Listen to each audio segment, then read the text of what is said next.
Hi friends, good evening friends. ఈరోజు మా ఇంట్లో వంటలు ఏంటో చూపిస్తాను రండి. ఇదిగోండి ఫ్రెండ్స్, ఏంటంటే మా ఆయన పండుగ రోజు 4 మామిడికాయలు తెచ్చిండు. 4 మామిడికాయలు తెస్తే ఒకటేమో దేవుడి దగ్గర పచ్చడి చేసిన, ఒకటేమో మామిడికాయ పప్పు చేసిన, ఇంకా 2 ఉంటే కొంచెం పచ్చడి పెడతామని పచ్చడి పెట్టిన. ఎందుకంటే కొంచెం పచ్చడి అయితే నాకు వచ్చి ఎక్కువైతే రాదు ఫ్రెండ్స్. అందుకని కొన్ని మెంతులు, కొన్ని ఆవాలు, జీలకర్ర వేయించి మిక్సీ పట్టిన. అట్లనే కొంచెం అల్లం వెల్లిగడ్డ కూడా అప్పటికప్పుడు రుబ్బేసిన.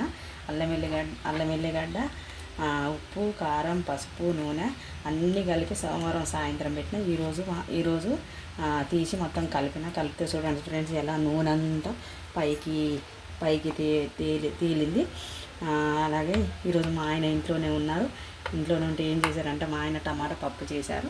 ఇదిగోండి టమాటా పప్పు. మా ఇంట్లో వచ్చేసి ఈరోజు టమాటా పప్పు, మామిడికాయ పచ్చడి, టమాటా పప్పు కాంబినేషన్ చాలా బాగుంటుంది ఫ్రెండ్స్.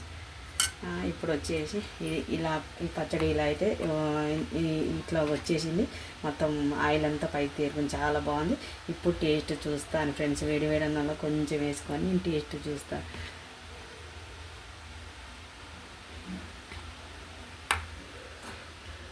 ఫ్రెండ్స్. మామిడికాయ పచ్చడి మూత తీస్తే నా వాసన వస్తుంది. అలాగే ఇప్పుడు కలుపుతున్నాను చూడండి ఫ్రెండ్స్.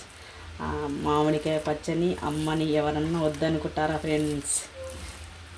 నా వీడియోస్ ఫస్ట్గా మీరు చూడాలనుకుంటే లైక్ చేయండి, షేర్ చేయండి, పక్కనే ఉన్న బెల్ బటన్ క్లిక్ చేయండి. నేను పెట్టే వీడియోస్ ముందుగానే మీకు నోటిఫికేషన్ ద్వారా ముందుగా వస్తాయి. ఇప్పుడు నేను టేస్ట్ చూస్తున్నాను ఫ్రెండ్స్, చూడండి.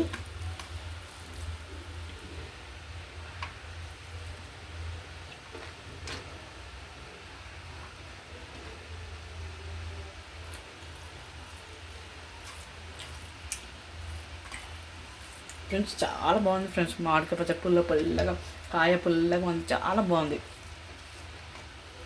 ఇదిగోండి ఫ్రెండ్స్.